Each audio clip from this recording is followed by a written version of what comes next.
नमस्कार दोस्तों। आज हम एक ऐसे सच पर बात करने जा रहे हैं जो हम सब जानते हैं लेकिन शायद महसूस नहीं करते। भगवान से डर लगता है, माँ से नहीं, क्योंकि भगवान सजा देते हैं और माँ माफ कर देती है। आज की यह कहानी किसी एक इंसान की नहीं, हम सब की है, क्योंकि हम सब कभी न कभी माँ की माफी से जिंदा रहे हैं। रात के 12 बजे थे, शहर की गलियां सुनसान थी। अर्जुन तेज कदमों से चलता हुआ अपने घर की ओर बढ़ रहा था। जेब में हाथ डालते ही उसके हाथ कांप गए। मोबाइल पर माँ की 10 मिस्ड कॉल थी। उसका दिल बैठ सा गया। आज फिर देर हो गई, उसने खुद से कहा। दरवाजा धीरे से खोला। कमरे में हल्की पीली रोशनी थी। माँ चौकी पर बैठी थी, आंखें थकी हुई, हाथ में पूजा की माला। माँ ने ऊपर देखा। कोई गुस्सा नहीं, कोई सवाल नहीं, बस एक ही शब्द, आ गया बेटा। अर्जुन की आंखें झुक गई। उसे याद आ गया, मंदिर में पुजारी ने कहा था, गलती करोगे तो भगवान दंड देंगे। पर यहां मां के सामने खड़ा अपराधी बेटा था, और सामने थी माफी की मूर्ति। मां उठी, रसोई की ओर गई। भूखा होगा, खाना गर्म कर देती हूं। अर्जुन का दिल भर आया। वक्त पीछे चला गया। वो दिन याद आया जब अर्जुन 8 साल का था। पड़ोस के बच्चे ने कहा था, तेरी माँ गरीब है। गुस्से में आकर अर्जुन ने उस बच्चे को पत्थर मार दिया। बात पुलिस तक पहुंच गई। थाने में अर्जुन कांप रहा था। उसे डर लग रहा था, सजा मिलेगी, डांट पड़ेगी। माँ आई। थानेदार ने गुस्से में कहा, इसे जेल में डाल दूं?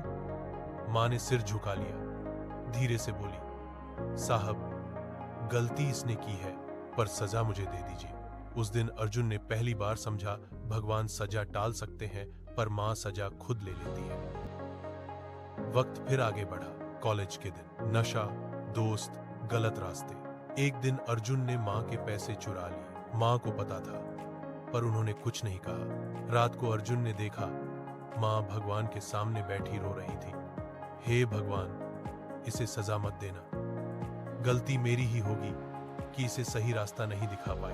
अर्जुन वहीं दरवाजे के पीछे बैठ गया। उसने पहली बार महसूस किया, भगवान से डर लगता है पर मां से नहीं, क्योंकि भगवान न्याय करते हैं और मां प्यार। फिर एक दिन अर्जुन की जिंदगी ने करवट ली। गलत संगत, एक झूठा केस और जेल की हवा। कोर्ट में जज ने कहा, कानून के हिसाब से सजा बनती है। अर्जुन को लगा अब सब खत्म। तभी पीछे से एक कमजोर आवाज आई, मेरे बेटे को माफ कर दीजिए। मां व्हील चेयर पर थी, बीमार, कमजोर, पर आंखों में वही ममता। जज कुछ पल चुप रहे, फिर बोले, कानून सजा देता है पर इंसानियत माफी। अर्जुन छूट गया। बाहर निकलते ही वो मां के पैरों में गिर पड़ा। मां, मैं बहुत बुरा बेटा हूं। मां ने उसके सिर पर हाथ रखा। बेटा, बुरा इंसान कोई नहीं होता। साल बीत गए। आज अर्जुन एक अच्छा इंसान था, सफल था, इज्जत थी, पर मां अब नहीं रही। अंतिम संस्कार के बाद अर्जुन मंदिर गया। भगवान के सामने हाथ जोड़कर बोला, भगवान, आज समझ आया लोग आपसे क्यों डरते हैं। मंदिर से निकलते ही वो सीधा घर गया। मां की तस्वीर के सामने बैठ गया। मां, तुझसे कभी डर नहीं लगा, क्योंकि तूने कभी सजा नहीं दी, सिर्फ सुधारा। उसकी आंखों से आंसू गिरते रहे। अर्जुन ने उस दिन एक लाइन लिखी, भगवान से डर लगता है, मां से नहीं, क्योंकि भगवान सजा देते हैं और मां माफ कर देती है। दोस्तों, अगर आज आपकी मां जिंदा है तो खुद को सबसे अमीर समझिए, क्योंकि भगवान तो गलती पर सजा दे सकते हैं, पर मां हर गलती के बाद भी आपको गले लगा लेती है। अगर यह कहानी आपके दिल को छू गई हो तो मां के चरणों में आज एक पल जरूर बैठिए, क्योंकि सच यही है, इस दुनिया में भगवान बहुत है पर मां सिर्फ एक।